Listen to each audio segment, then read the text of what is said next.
नमस्कार मित्रांनो, सातारा जिल्ह्यातील यशवंतनगर येथील सह्याद्री सहकारी साखर कारखान्याने 2025-26 या गळीत हंगामासाठी ऊस उत्पादक शेतकऱ्यांना प्रति मेट्रिक टन 3500 रुपये एवढा भाव म्हणजेच एवढा ऊसाचा दर हा जाहीर करण्यात आला आहे। हा दर राज्यातील इतर कारखान्याच्या तुलनेत सरस असल्याने कारखाना क्षेत्रातील शेतकऱ्यांमध्ये समाधानाचे वातावरण आहे। कारखान्याचे चेअरमन बाळासाहेब पाटील यांनी प्रसिद्धी पत्रकाद्वारे ही माहिती दिलेली आहे। ते म्हणाले की सह्याद्री कारखाना नेहमीच शेतकऱ्याच्या हिताला प्राधान्य देत आहे। ऊस उत्पादकांना रास्त व चांगला दर देण्याची आमची परंपरा यंदाही कायम ठेवली आहे। येत्या हंगामात शेतकऱ्यांना समाधानकारक दर मिळावा यासाठी कारखाना प्रयत्नशील आहे। कारखान्याच्या कार्यक्षेत्रातील सर्व सभासद शेतकऱ्यांनी आपला ऊस सह्याद्रीलाच द्यावा असे आवाहन करण्यात आलेले आहे। हंगामाच्या सुरुवातीला एवढा चांगला दर जाहीर झाल्याने ऊस उत्पादक शेतकऱ्यांमध्ये आनंदाचे वातावरण आहे। गेल्या काही वर्षापासून सातत्याने चांगला दर देणाऱ्या सह्याद्री कारखान्यावर शेतकऱ्याचा विश्वास अधिक दृढ झाल्याचे चित्र आहे।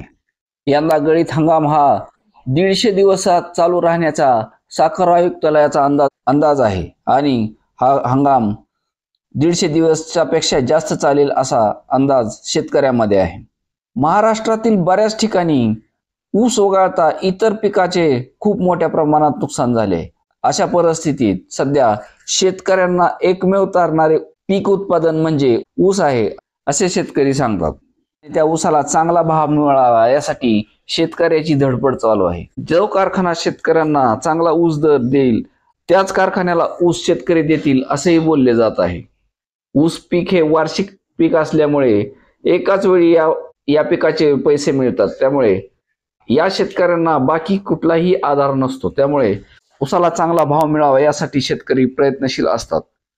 राज्यात ठिकठिकाणी ऊसाला चांगला दर मिळावा यासाठी आंदोलने सुरू आहेत। बऱ्याच जिल्ह्यात आंदोलने चालू असून यंदा कधी नव्हे ते मराठवाड्यात म्हणजे बीड जिल्ह्यातही ऊसाच्या भावासाठी आंदोलन चालू आहे। बीडच्या माजलगाव मध्ये ऊस दर चांगला मिळावा यासाठी आंदोलन सुरू झाले आहे। मराठवाड्यातील हा पहिलाच प्रयत्न आहे असे म्हणायला काही हरकत नाही। तसं पाहिलं तर मराठवाड्यात अत्यंत कमी दर हा ऊसाला दिला जातो। 2800 ते 3000च्या आसपास हा दिला जाणारा दर असतो। त्यामुळे शेतकऱ्यात असंतोषाचे वातावरण निर्माण होत आहे।